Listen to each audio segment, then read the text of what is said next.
Welcome back to Real Florida Magazine. Welcome back. Here today on the beautiful campus of Florida Panhandle Technical College. Here today with Tabatha Polston. Tabatha heads up the Wound Healing Institute at Northwest Florida Community Hospital. I don't think a week goes by that I'm not speaking to somebody who's lived here most of their life, talking about some program that is offered by the hospital, and they say, oh no, they don't offer that there. It's not your grandmother's hospital anymore, and in the pre-show, Tabatha and I were talking about just that. When we come back, we're going to talk to Tabatha about wound healing, the whole premise of what Wound Healing Institute is about.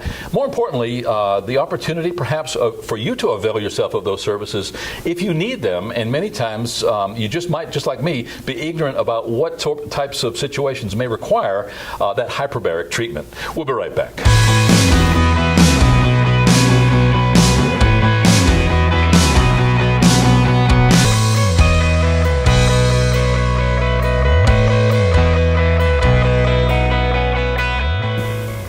Welcome back. As mentioned, our guest today is Tabatha Polston. Thanks so much for coming over. You got caught in the rain on the way over. I did, right as I walked out of the door. I really appreciate you coming over. As we talked in the pre-show, over the last 10 years, we've worked with the hospital trying to tell the community all of the new developments, all the new technologies available right here in Chipley. It's pretty amazing. If you look back 10 or 15 years, there are still people saying, I wouldn't send my dog to that hospital because of the old days. Right. And now you've got women's health, you've got new radiology, you mentioned the new CT scan, all kinds of cool stuff. About 2 years ago, I guess, we spoke to Morgan Castles, who at the time headed up that wound healing program. Let's talk about what wound healing is, Tabatha. For our viewers who are regular viewers, they've seen some of this before, but tell us a little bit about what is the Wound Healing Institute and what types of patients would be interested in availing themselves of those services. Sure. Wound healing is usually pretty uneventful. Wound occurs, usually heals normally by itself without any intervention, but sometimes there are certain problem wounds, usually complicated by a person's comorbidities such as diabetes, obesity, things of that nature that complicates the healing process. So any wounds that are not responding within 2 weeks or have not completely healed within 6 weeks really should be addressed at the Wound Healing Institute for specialized treatment.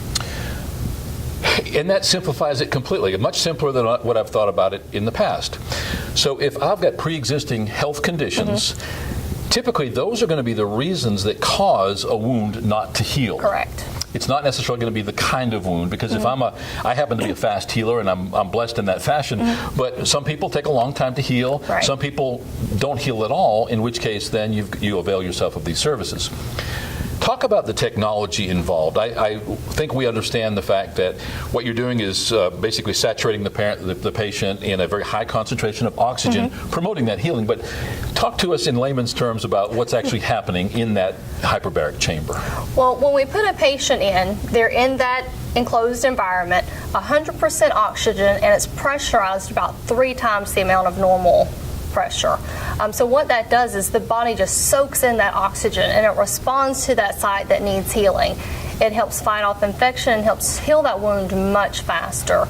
So patients that we typically see are those diabetic foot ulcers that won't heal, bone infection or osteomyelitis, radiation injuries. A lot of people don't realize that we can treat radiation injuries such as radiation cystitis, proctitis, or just a non-healing area from those radiation burns with hyperbarics and get really good results with them.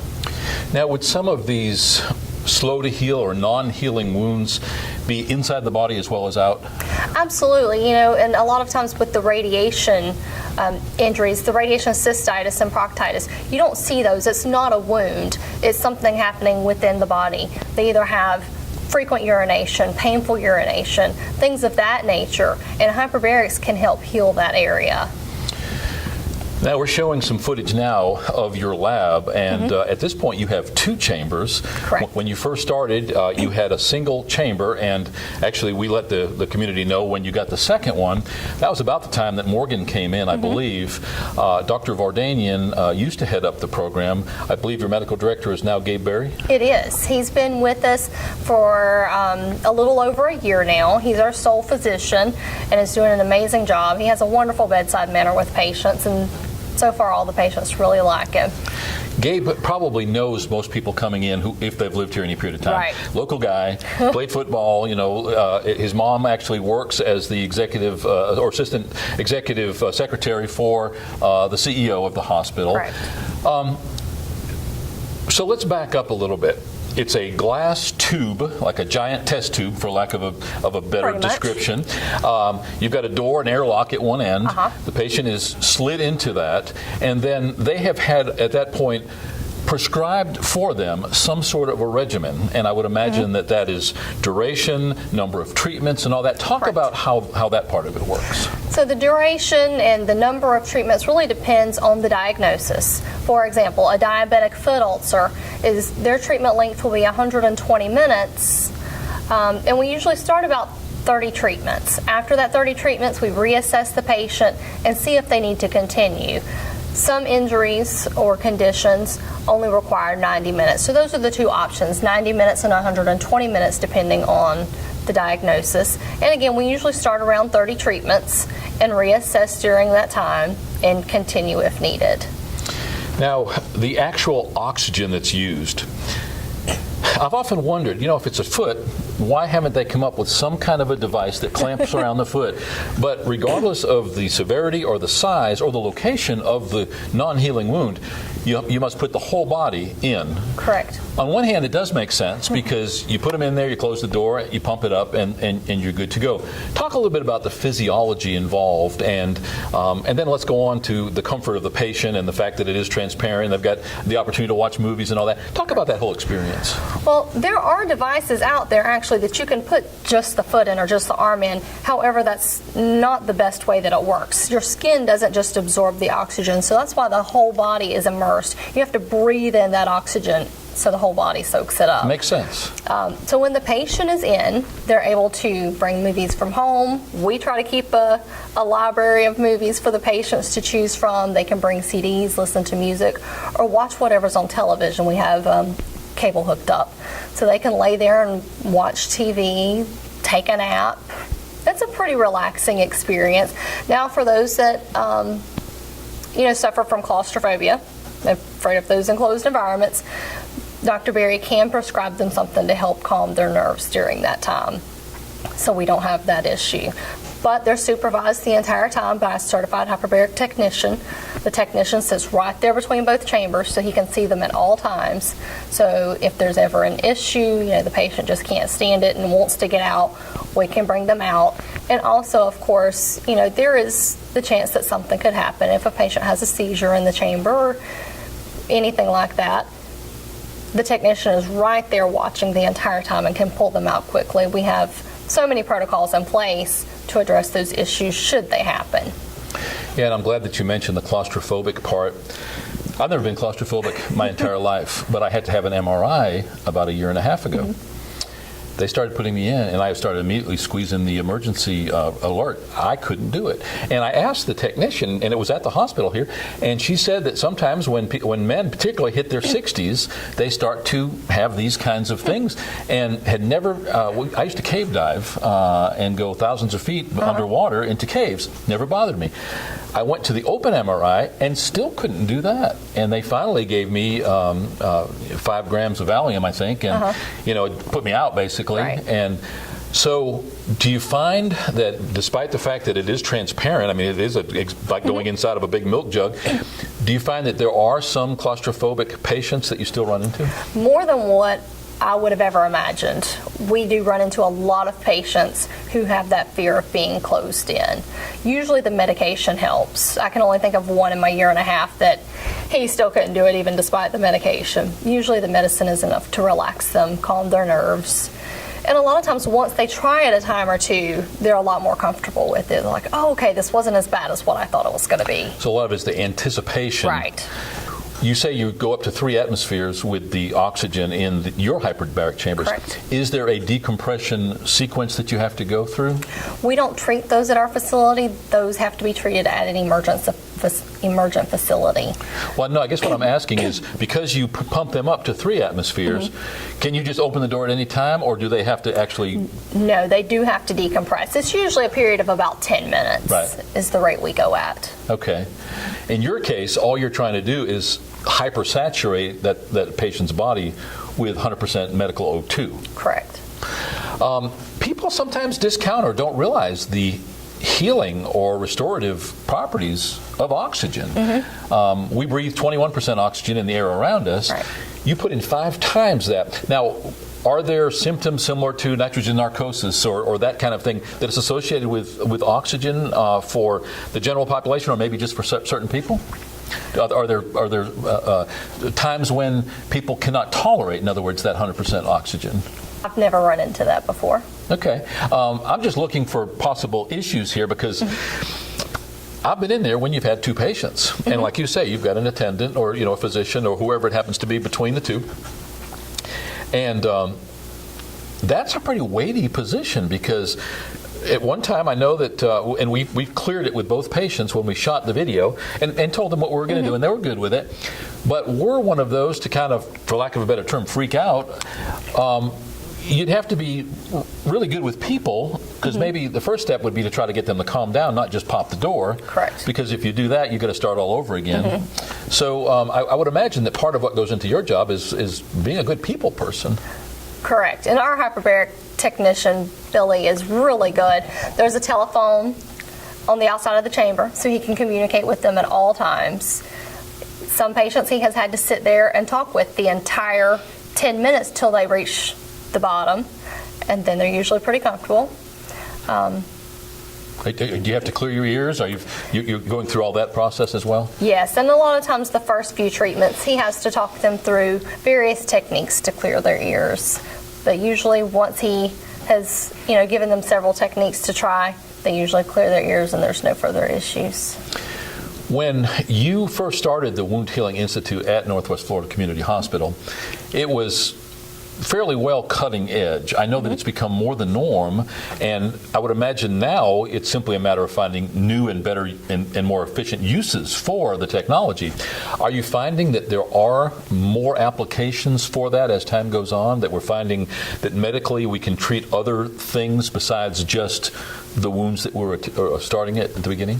There are. Unfortunately we're limited by insurance and what insurance will pay. So we follow UHMS guidelines, the Undersea Hyperbaric Medical Society, and CMS guidelines for the patients that we put in the chambers. And those are, a certain list of diagnoses that the Undersea Hyperbaric Medical Society feel that this treatment is beneficial for. However, there are ongoing studies of multiple other diseases and conditions that are seeing really good results. So I really hope to see this expand, the treatment options expand for this. Were they to find out, and they may have by now, that 100% O2 was good for your complexion, chances are insurance wouldn't cover that because it's an elective or cosmetic procedure versus a medical or even life-threatening situation. What is your medical background? What is your history, and how did you get into this field? Well, I really just come across this field by chance. My background is in physical therapy. I have my bachelor's in healthcare administration. As I was moving from Georgia back down to Chipley, Florida, this is where I'm from. We finally got the chance to move back. I was looking for positions, and this one just happened to pop up. I've been around healthcare for 10 plus years, mostly in physical therapy. However, of course, you have training in wound care. Both my parents are nurses, so I've been around it, been exposed to it my entire life. Hyperbarics was completely new to me, so in this year and a half that I've been with them, I have learned a lot. But the treatments out there that are available, people need to know about. There's so many things that we can do in our clinic that can't be done in a primary care office. Even just on the wound care side, those patients that don't qualify for hyperbarics, there's still a lot more treatment options out there available for them than what can be offered in, like I said, just a primary care office. Now, if I had a wound that, or for instance, from a surgery, that and that incision wouldn't heal, that physician or surgeon or orthopod, whoever it happened to be, would probably refer me to a facility such as yours. Now, can I circumvent that process of going to a physician? Can I go directly to you, basically what they call self-referral, and say, hey, listen, I think I might be able to benefit from these services. Can I come right into your office and have that conversation with you? Yes, absolutely. We can accept self-referrals. All the patient has to do is call, tell us what the issue is. We get their insurance information, of course. We want to get everything pre-authorized so they don't have any expense up front. And then we just go from there. The patient comes in, Dr. Berry evaluates them, and we move forward with a plan of care. However, we do try to keep their primary care or ortho or whatever specialist they're seeing informed of their treatments. So what I try to do is deliver a progress note, usually monthly, either if the physician referred them to us or even a self-referral if the patient gives me permission. I will still update that physician with a progress note on how the patient is healing. Well, yeah, and that makes total sense. Some people go to 3 different doctors getting prescriptions or medications from all 3 of them, unbeknownst to each of those individual physicians, and then wonder why they have contraindications or have problems with. So, yeah, I mean, that makes total sense. More and more in the health industry, we're finding the ability to self-refer. I know that now your hospital, and I'm sure other hospitals as well, women can go and self-refer for mammograms, where before you had to have a doctor's referral to do that. That's got to be great for a small rural emergent care facility such as your own that's really always trying to get a piece of that pie because you want to keep your doors open, but if people don't use your facility, you can't afford to stay in business. So often people right here in Chipley are driving to Panama City or Dothan for these same services simply because they're ignorant of the fact that they're offered right here. Do you find that people come into your facility and say, oh my goodness, I had no idea that you offered this kind of therapy?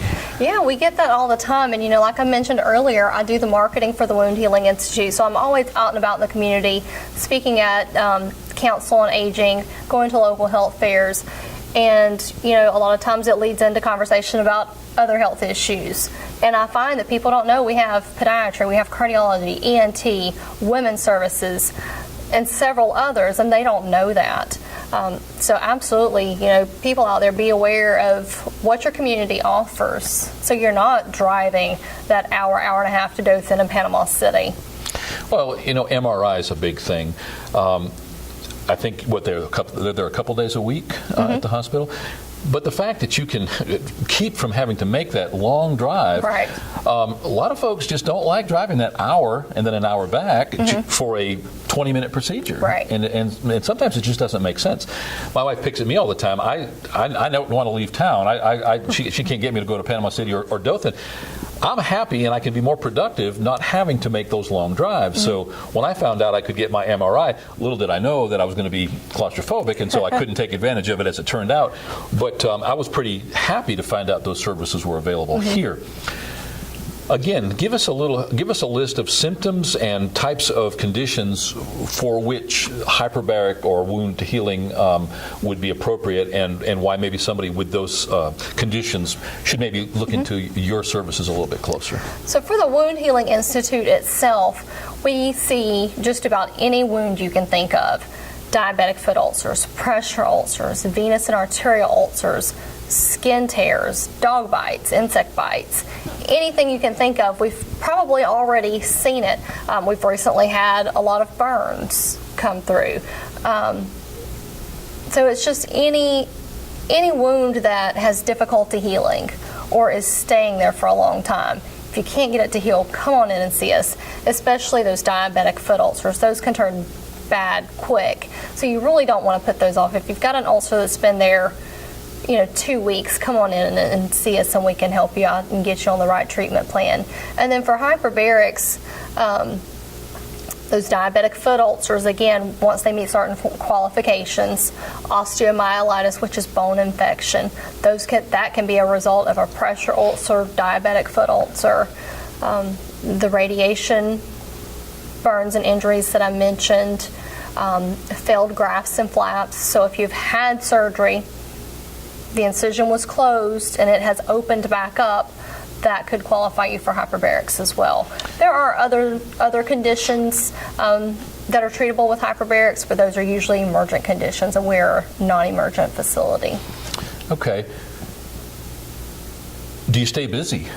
We do. We stay very busy. As a matter of fact, Mr. Kozar gave a presentation this morning at Chamber of Commerce and has shown that the Wound Healing Institute has grown 124% over the past 3 years. So we're very excited about the growth, and it just continues to grow. Matter of fact, we're going to have to talk about more space or more physicians or something coming up soon, because the referrals are just steadily pouring in, which is a good problem to have. Oh, absolutely. And as you point out, when somebody comes for one service, typically they're going to be exposed to others. Correct. One of the things when Pat Schlenker was still the CEO that we did, we produced a DVD that played in your waiting rooms. And so while somebody was waiting in the ER, we talked about women's health, or we talked about mammograms, or we talked about some of your other services, so that you've got a captive audience. Why not let them know? And again, you're actually doing them a service. You're saving them a trip of an hour or more. You talked about insurance a little bit earlier. We recently had a case where a local gentleman, who was local at one time anyway, misrepresented himself and had some issues with the law. We won't talk about that specifically, but one thing it sort of pointed out to me is that some of these procedures can be pretty pricey. Yes. So do you have much in the way of self-pay when it comes to that, or is that typically going to be covered by insurance? The hyperbarics is typically going to be covered by insurance. You know, we have had people reach out to us for a condition that's not approved. You know, we can talk to them about it and discuss the options, but it is a very expensive treatment. In terms of the wound care center itself, there are self-pay options that are, you know, fairly reasonable considering the level of care you're getting. Yeah, I know that sometimes the term self-pay is used for non-pay. I mean, basically, because you, like any other facility such as yours, you figure that there's a certain amount that you're not going to collect. And people wonder why healthcare is expensive. It's because there are some that are absorbing some of that other. And I mean, that's just the way of the world. Yeah. Is there anything that to do with wound healing, to do with the Wound Healing Institute, to do with the technology or your facility that we haven't discussed, or that bears repeating, or that is something that maybe our viewers would like to know about? Well, you know, one thing I would really like to point out is that we just recently became reaccredited by the Understand Hyperbaric Medical Society. That's a 3-year accreditation, so we were originally accredited in 2013. We just passed reaccreditation this May with multiple commendations, so we're very thrilled about that. One of the surveyors even said, out of all the ones he's done before, he can only think of maybe one other one that was as well prepared and organized as what we were. So we're really thrilled about that. We're one and only 200 in the entire United States that have an accredited facility. 1 out of 11 in the whole state of Florida that have an accredited hyperbaric program. So we're very, very excited about that. Also, to add to our list, we just recently became a Center of Excellence for Total Contact Casting. That's the gold standard treatment for diabetic foot ulcers. So if you have a diabetic foot ulcer, total contact casting is usually the way to go. It gets pressure off of that wound, and really you see a lot faster healing time if we can get them in a cast. Yeah, you say that 3-year accreditation period. I believe it was in 2013 that we had that conversation with Morgan Castles, and you had just achieved that, and I think that was your first accreditation. How far do you have to go to get to the next facility closest to us in the state of Florida or elsewhere? The closest facility to here is all the way in Pensacola. Next closest would be Mobile or Orlando. I'm not sure the exact distance there, but that's it. That's it for this area. Well, so often we overlook the fact that we have so much of which we need to be proud right here in Chipley. Northwest Florida Community Hospital being one of those jewels.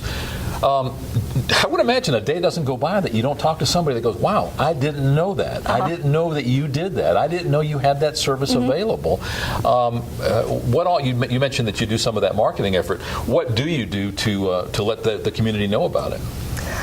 Well, like I said, I market for the wound care center, but in my outings, a lot of other things get come up.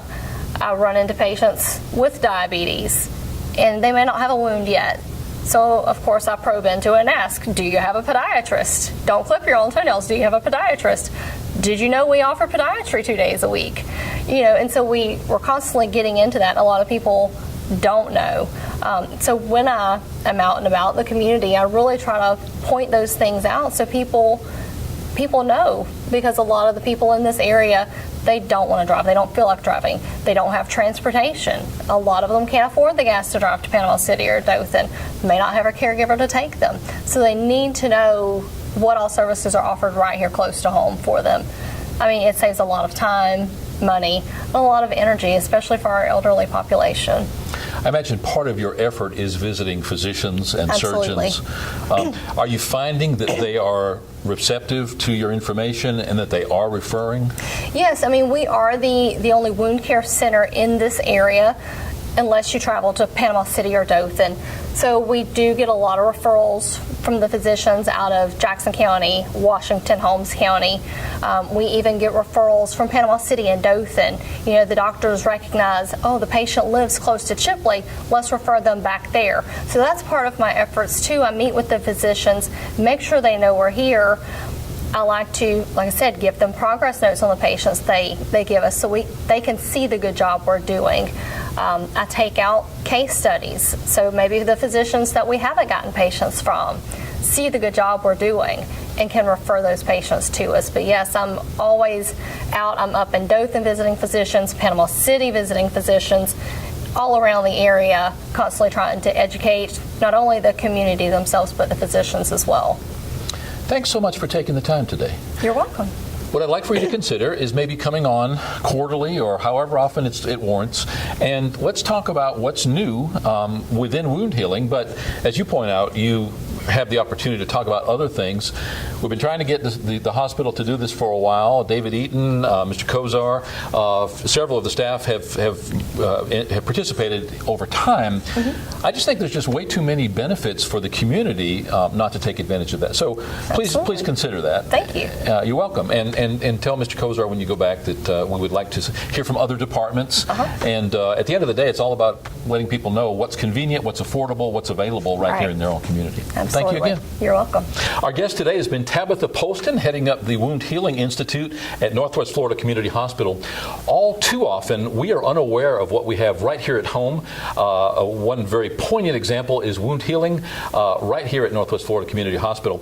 If any of those symptoms that Tabatha pointed out sounds similar to what you're experiencing, if you know someone, a loved one, for instance, that may need these services, make sure you check them out. nfch.org is their website. You can certainly find all of the contact information there. Don't miss the opportunity to find out what we have right here in our own backyard. We'll be right back.